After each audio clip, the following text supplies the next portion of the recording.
Did you know that for many business owners, avoiding the numbers has less to do with financial knowledge and more to do with what they believe those numbers actually say about them? Welcome to the Marketing Magic and Messy Middle Wickedly Branded podcast. I'm your host, Beverly Cornell, and the founder and fairy godmother here at Wickedly Branded. Today's guest, Audrey Faust, is a CFO strategist who helps financially phobic women business owners move from avoiding their numbers to using them with clarity and confidence to make smarter, more profitable decisions. Audrey is an MBA, a self-made multimillionaire, and a two-time #1 bestselling author. But one of the most powerful parts of her story came during one of the hardest financial seasons in her own business, when the CFO stopped looking at her own numbers. That experience changed the way she understood financial fear and led to her to combine CFO strategy with mindset and the inner work as manifesting CFO. Audrey, welcome to the Wickedly Branded podcast. Thanks, Beverly. I'm excited to be here and chat with you today. I am very excited. I am a creative person. I love designing pretty beautiful things, but I do not love numbers. And I love the story they tell. But the very first person I ever hired for my business was a CPA. I was like, I don't want to mess it up for the government. And I literally would cry every tax season. I would like, I don't want to do this anymore. So I hired that person, and then I hired an accountant. And I feel like that freedom and that changed a lot for me because now I had to do the numbers with them and have some accountability around things. But I still think as a creative soul, I don't put enough probably emphasis on my numbers. I'm getting better because I want to forecast. I want to predict. I want to Right. have more control of where we're going as a business. But there's actually more at stake now too, as I've grown. So this numbers conversation, Audrey, is huge.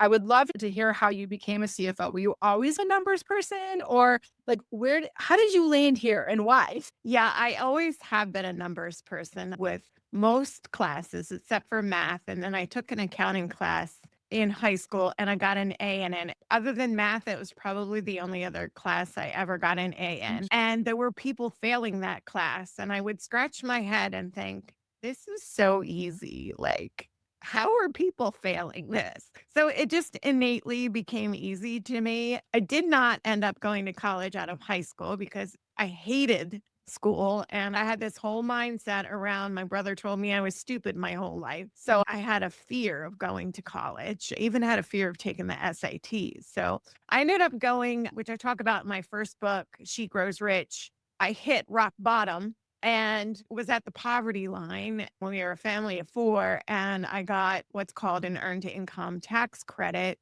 And I knew I had to change. And the only way I knew how to change at that point was to go and get an education because that's what my parents tried to drill into me. You can't support yourself unless you get a college education.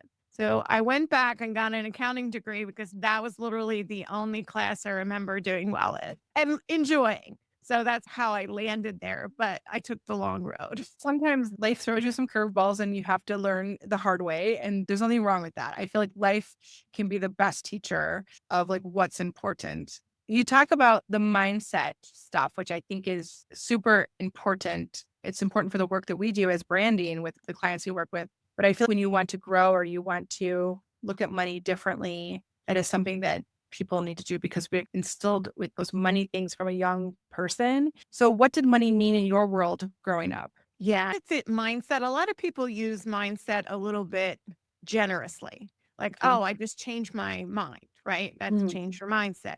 But it's a lot more than that. It's these subconscious beliefs that were instilled in us as a child. Two of the ones that I heard often, I can still hear my mother's voice in my head, is we work hard for our money. And that then translates into I have to work hard for money, which then translates into a workaholic and not really believing in your worth or your value.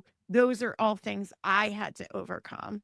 My parents taught me that hard work was like the result. If you don't work hard, you're lazy. And the hard work is what makes you who you are thing and builds character and all of that. And I started working when I was younger. I was probably 11 with my first babysitting job, but I actually had a job at 13 at a dance studio. And then I have not stopped working since then. Right. So this idea of work has always been something that is, you have to work hard. And I think over the last, I don't know, 3 years, maybe, I have changed that differently. And it's not like a thing where you say I can just change my mind like tomorrow. I love what I do. So it's hard to, I'm one of the lucky ones who gets to do what she loves to do and the hard work input into my head was like, of course, I'm going to just be a workaholic and do all that because that's where I find value in what I do. And my self worth is by this hard work Self-worth, exactly. mindset, right? And it's so much more than that. Oh, there are tons. I call them money stories. There are Mhm. tons of money stories that I grew up with. Money doesn't grow on trees. That was one my mom said all the Have we time. long lost sisters? No, I don't remember my parents actually.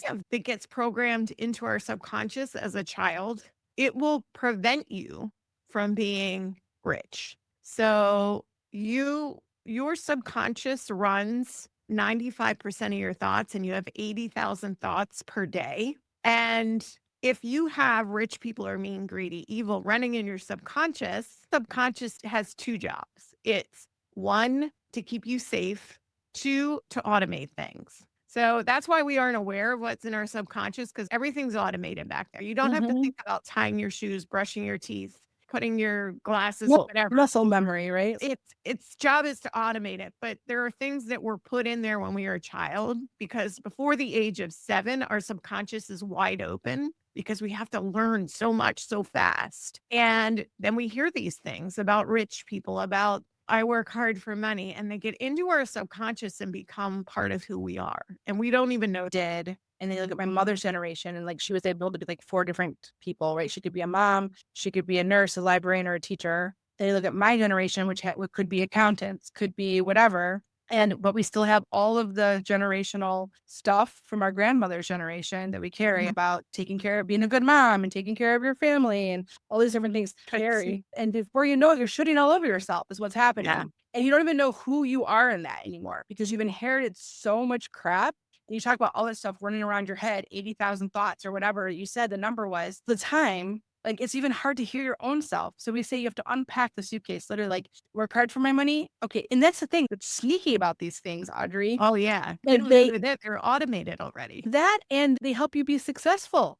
They've worked Exactly. for you. So it's Yeah, like, I don't wanna lose that. What got me where I am. exactly. So it's like, wait a minute, that served me well, but does it serve me now in the season of my life? Is this where I want to be? Is this going to give me the feeling of arrival and a feeling of enough going forward? So I love that you're talking about this kind of like these thoughts that invade our minds. And sometimes it's even like our partners or our parents. Still, I'm 15 years Know better. I was like, darn, I wish I could go back and redo things a little. But all my kids are successful. They all support themselves on their own. That was my goal in life, just to make sure they were all able to support themselves Mhm. on their own and be decent human beings. And I've achieved that. So We have. I'm like, I have a 20-year-old and an 11-year-old, and I feel like oh, wow. I know more with my 11-year-old than I did when I was 20 with my 20-year-old. So I think now you to see it a little bit differently and the power of that. So Totally. I feel when I started to look at money differently and I started to look at the forecasting and look at the reports and then also what was the closest to the money as far as the activities I was doing and having more awareness around what moves the needle and what's costing me and what's my runway and all these different things. When I started looking at those things differently, my money mindset stuff came out. The ugly Okay. stuff came out, but also the good stuff came out. So it helped me really frame it differently. Do you see that with the people you work with that when they become friends with the numbers, is that a way that is the way that they approach their business? 100%. 100%. So my framework is called, which is the same name as my podcast. It's called Manifest, Manage, and Multiply Money. And that's my framework. And manifest is where we work on. We don't even look at your numbers until we get the mind right, until I identify the subconscious beliefs that have been driving you up until today. And I was working with a client who is a psychologist and she's a therapist, excuse me. She's a therapist. She's works with divorced people and she knows all about the mind, right? And first thing we do is we identify her money story. She's in her 60s and I was able to pick up on her money story after one session. And because I've gotten so good now, I can just hear it, right? I just ask questions and I hear about how she grew up. I hear about how her parents were, how they are. I hear about how she is now, what she does. And she's I listen intently and write all it down and I see a pattern. That's one Mm, thing where my me analytical too. mind Me too. comes in is I can identify the pattern and I can find the money story. Sometimes it's easy, sometimes it's not. Hers was a lot more difficult. It was really ingrained in there of because she grew up with, I think her parents were split and one of them had money and one of them didn't. So she was getting both sides of it around money and she formed this really unique relationship.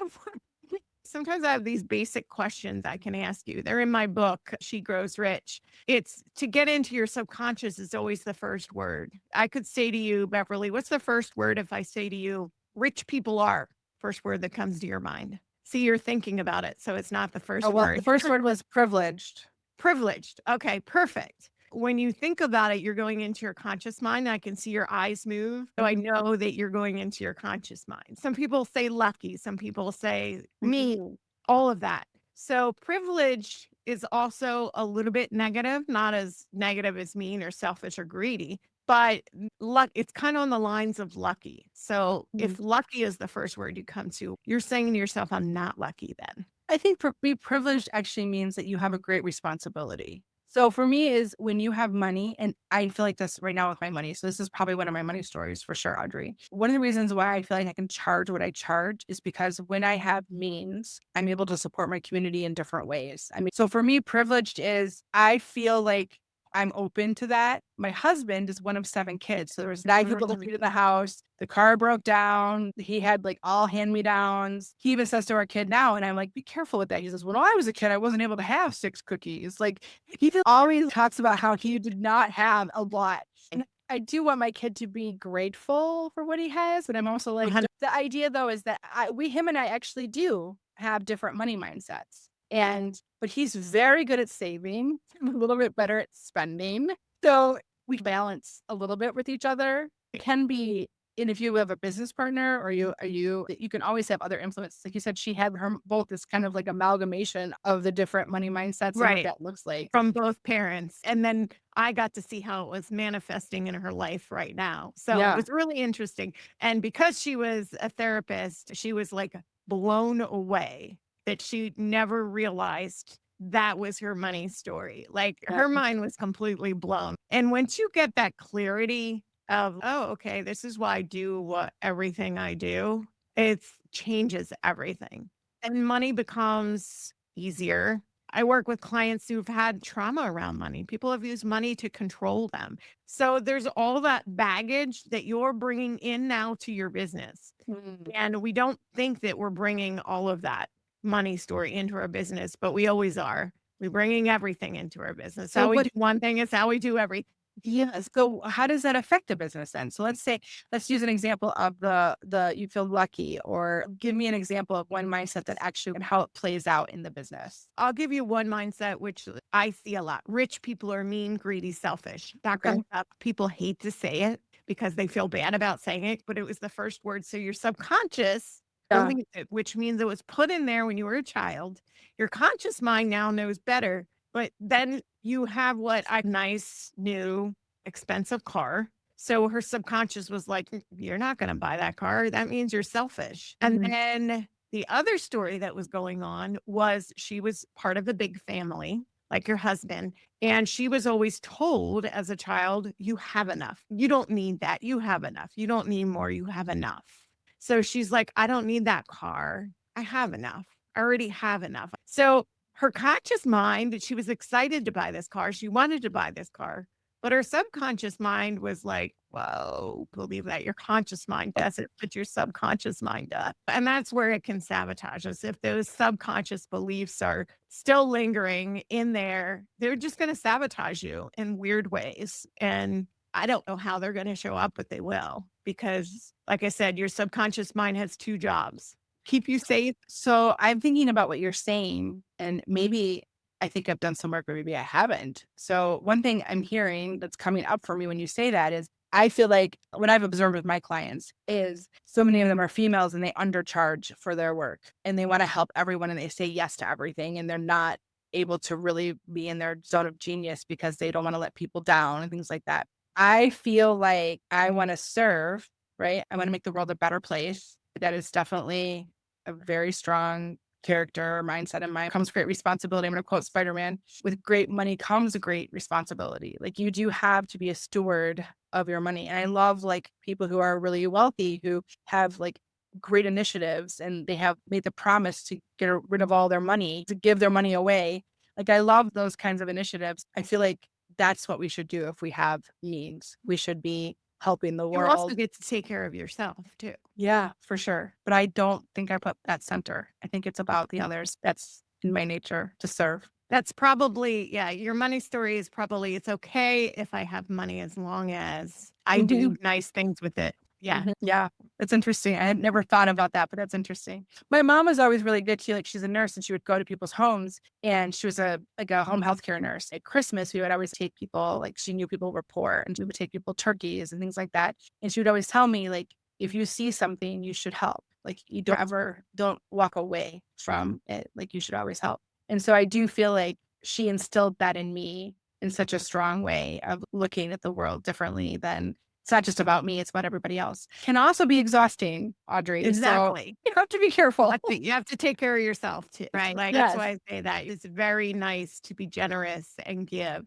But you also get to take care of yourself. You get to take care of your family. You get to enjoy money. There's nothing wrong with enjoying it. You work hard for it after all, right? Yep. I am working hard over here. Yeah. I do feel like there's a lot of layers to that work when you talk There about is. money stories. And it's not just often so black and white that you're talking about. There's so much into it. So when people start looking at their money differently and they start becoming more aware of their money and they are watching those reports and they are looking at them differently, what changes in their business? One of my favorite sayings, Beverly, is what you focus on grows. Oh, So if you haven't been looking at your money, and I've worked with people that had been in business 10, 20 years and never really looked at a profit and loss statement, understood it.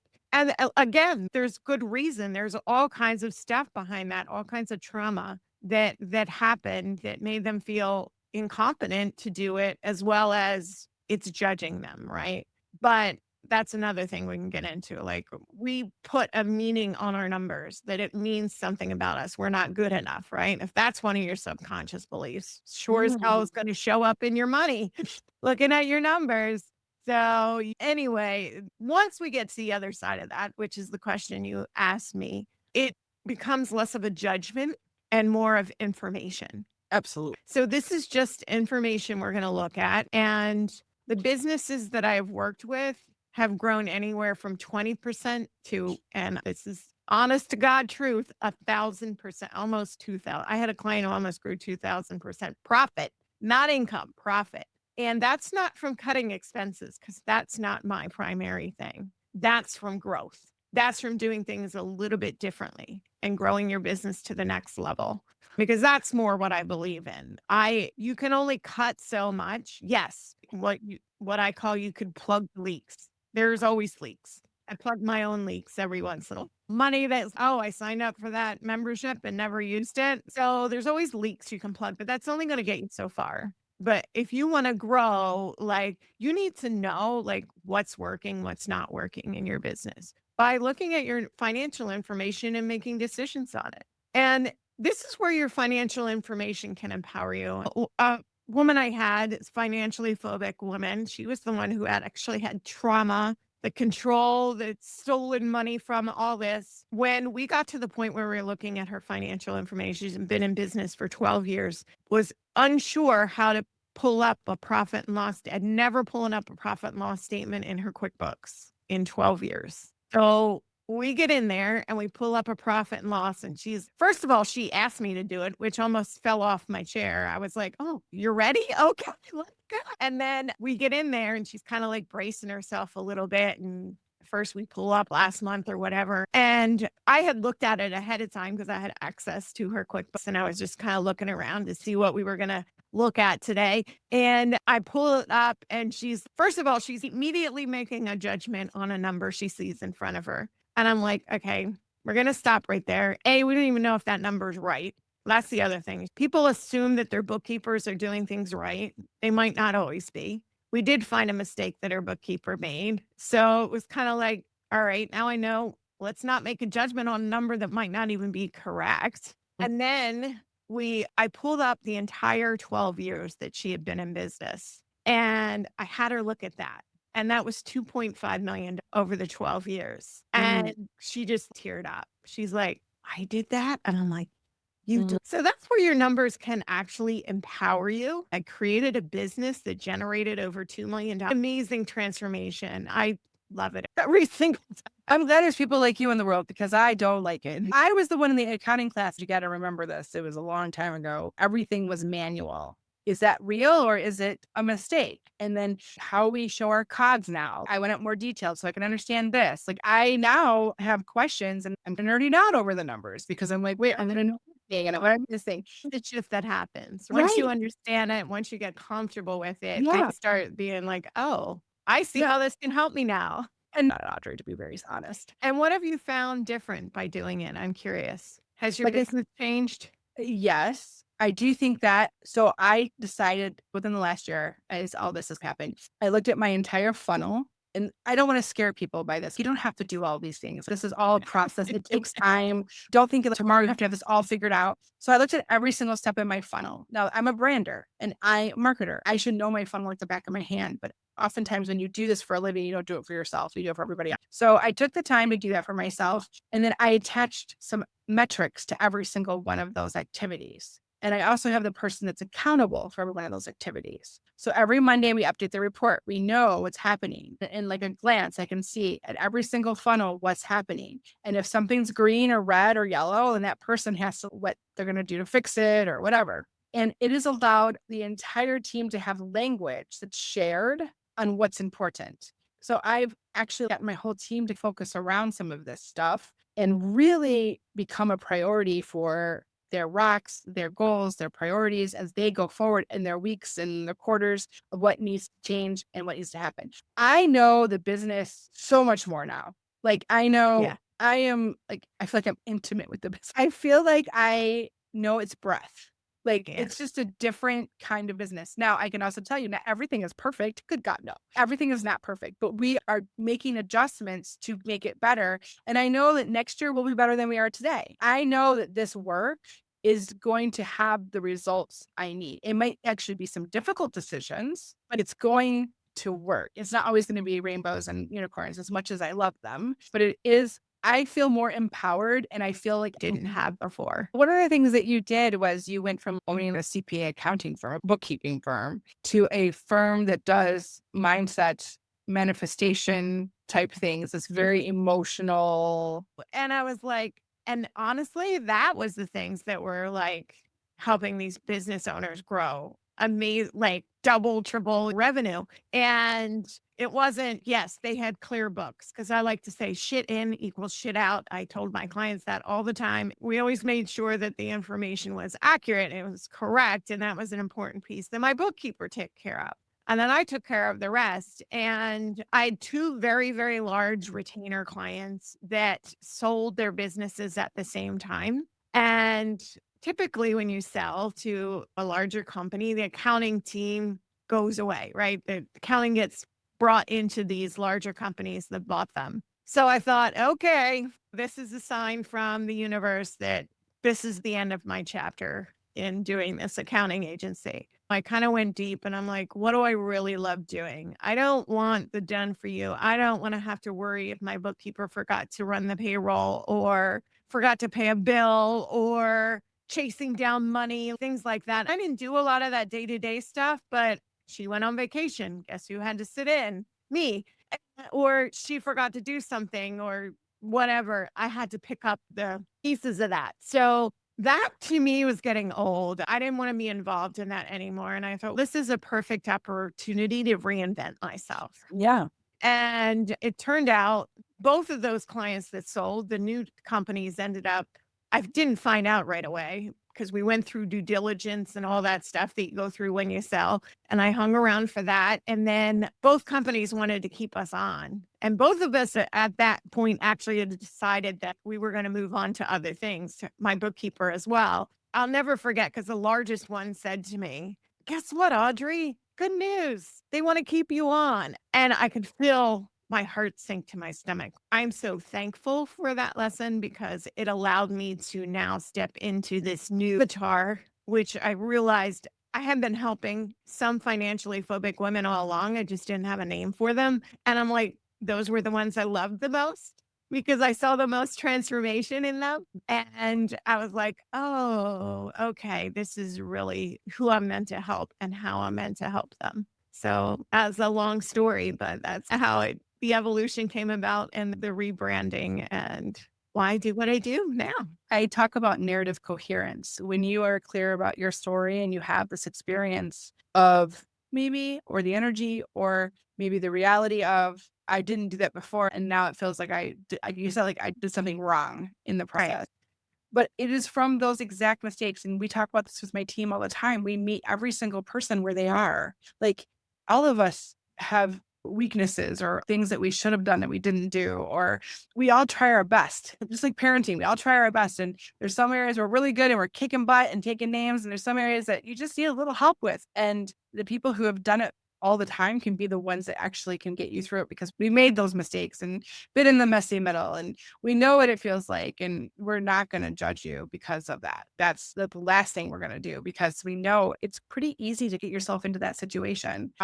Even the very best people do this. It's so normal, right? And it does feel vulnerable to admit that you didn't do that for sure. And I appreciate the honesty of you didn't look and you should have looked, and it was way worse than you thought it was. And it was way worse than I thought it was when I also looked at my books when I first looked at them.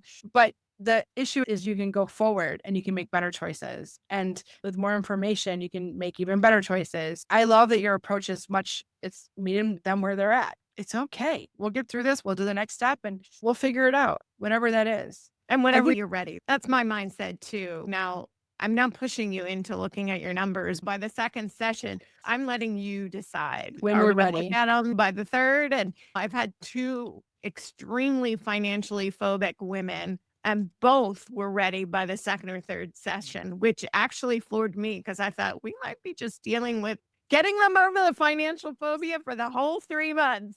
And that is okay, because if it gets you to the point where you do have more information, that it was worth it. That was exactly what you needed for that. And I do think it took me probably 2 or 3 sessions as well to get to that point with my accountant that I use. But it is, and she's also a female founder. She also kind of did the same thing you did. Like she said, I've been there, Beverly. This is hard stuff and you're doing it. You are actually doing it. And there's people who don't. So just know you're like, this is great. You're doing it.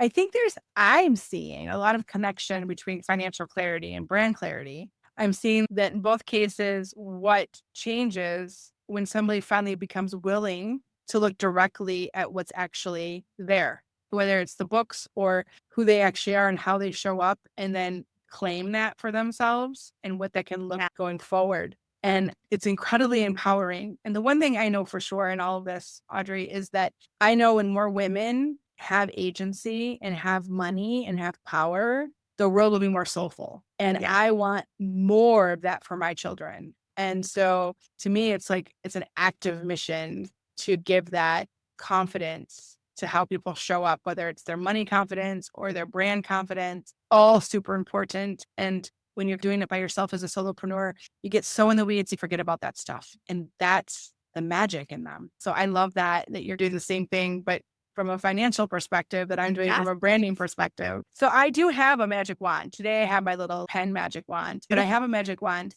And if I could wave my magic wand today and help you with one marketing or branding challenge you have, what would it be? Oh, geez. Surprise question. Marketing or branding? Something that is even a little What frustrating. you said just a minute ago, I found very interesting, Beverly. And so you said repeatedly sharing my story.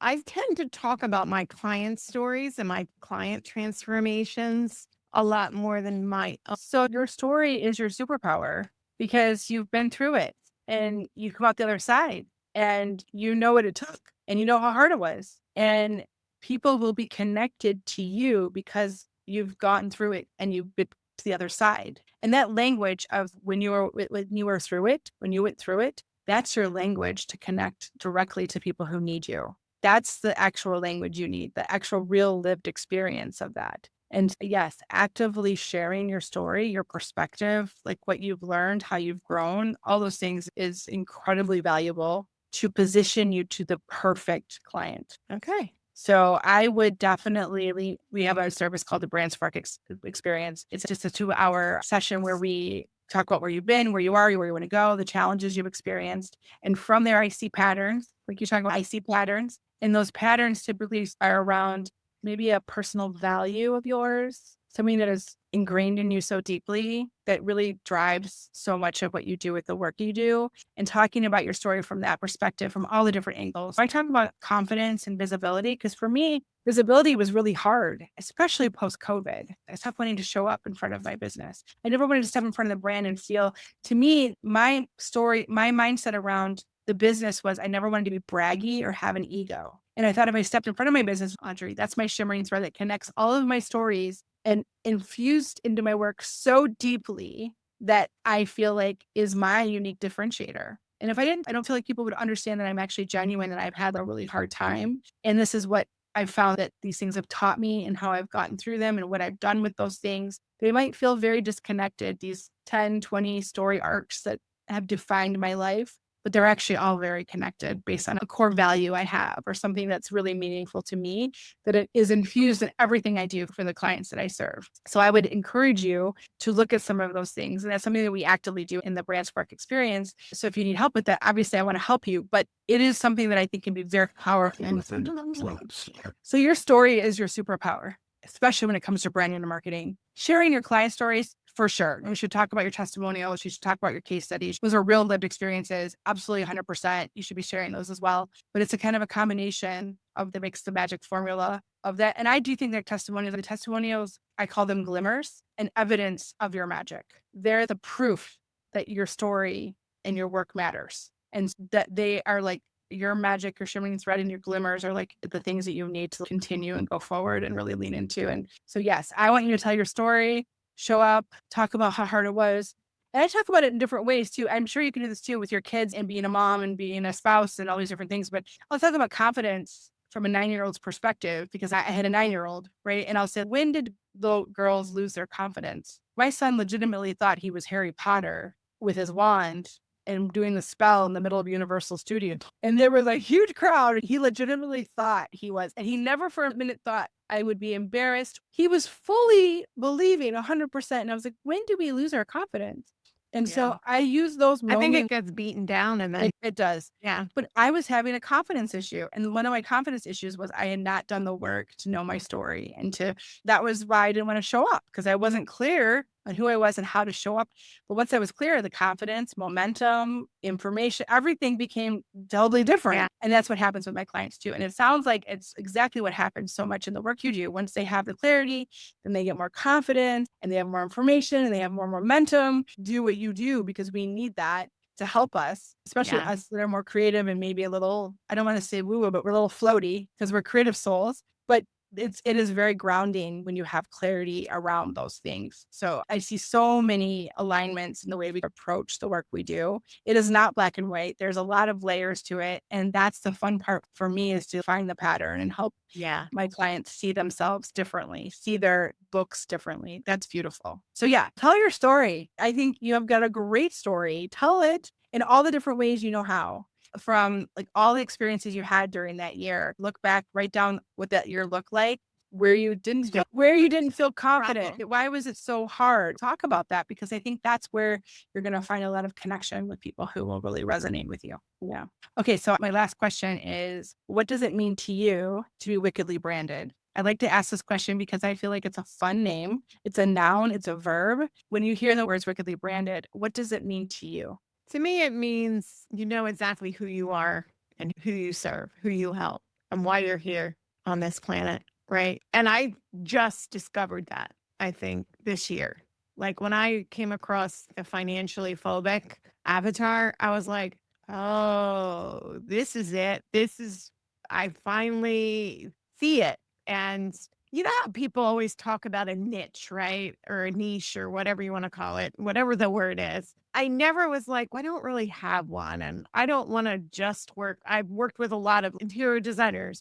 I don't want to just work with interior designers. I worked with coaches and creatives. I never wanted to quote unquote niche down until this happened, until I branded myself with working with financially phobic. On your story and who you help in that way. And it isn't necessarily industry specific. It isn't necessarily like, don't feel like it has to be like black and white or so rigid. It can resonate with who you are, the story you have. So I remember there was somebody she was divorced and had a really bad traumatic experience in it. And she kept working with people who were lost and who they were. But there are all these people, and I was like, do you not see you were lost and they're attracted to your story because of what you've come through? And she was like, oh my gosh. And once she understood the story, her story got even better and more clear. And she resonated with more of those people. And so her whole business bloomed because now she was clear on her story, clear on who she served so strongly.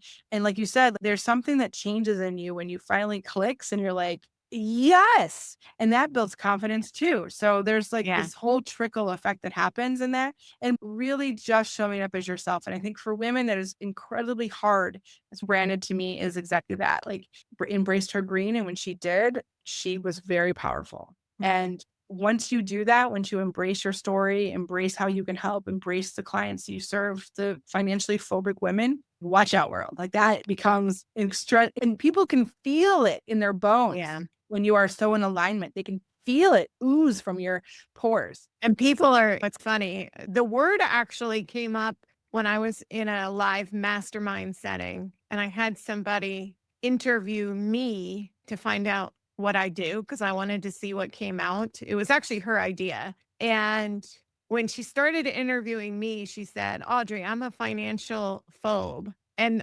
everything in my body lit up when my intuition went nuts.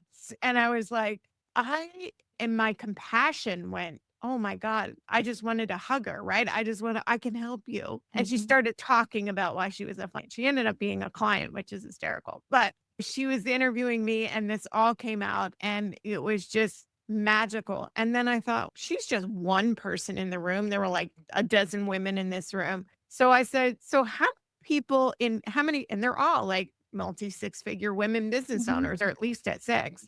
And I'm like, so how many women in here relate to being a financial phobe? And half the women raised their hand. I almost fell off my chair. These were all accomplished, successful. Embraced it, that she was able to have her power and really make a difference, right? And so the very last line I wrote, so I want to dare you to be wickedly branded. And when those words left my body, I had the same experience. So I immediately went and looked for wickedlybranded.com and it was actually available. And then I went and looked on the socials and it was available. And I bought it that day. And I was like, I don't know what I'm going to do with this, but I'm going to do something with this. And it took me almost 6 months to be able to say I could do that brand because it's very sassy. I love it. I have to be able to stand in that and that be fully me. And what I didn't realize is it was already me. I just had to accept that it was me. And so once I did that, watch out. And it just changed everything in my team, the energy of the work we do. It just infused so much in the work. You're right. There's these magic moments that happen. And I feel like we do that a lot with our clients in the work that we do. And it's an honor to sit with them when they get the tingles. So where can people find you, Audrey, and learn more about, I know you have something free on the site too. You have for their business. I would love for you to reach out to Aubrey. I think she could really help you take control of something that maybe needs a little bit more love and attention than it's gotten. Thank you so much, Audrey, for being with us. We really appreciate it. Thanks for having me, Beverly. This was a lot of Fun. This is an incredible conversation. I certainly feel like I have been through this transformation, always working on myself, working on these types of things. This is a process. At some point, hopefully it becomes second nature, but I'm still learning as well. So this is always good reminders of the things that we need to be open to. If today's episode, a little bit of a fire under you and gave you some new ideas of the way to approach money, to approach branding, and most of all, I hope it inspired you to take some kind of action to move forward. Because what I know for sure is that you have a message that matters. You have work that matters, and the world needs to hear what you have to say. And money can help you say it more and help more people and help yourself in different ways you didn't even know possible. So I want you to increase your impact in the world. And that can mean connecting with the right people in a way that feels true to you. And maybe our guest today is the person who you feel that with. I want you to keep showing up. I want you to keep sharing your brilliance. I want you to keep making magic in the world. And if you ever feel stuck, you don't have to do it alone. Audrey's here. I'm here. We would love to help you turn your spark into a wildfire. But until next time, I want you to dare to be wickedly branded.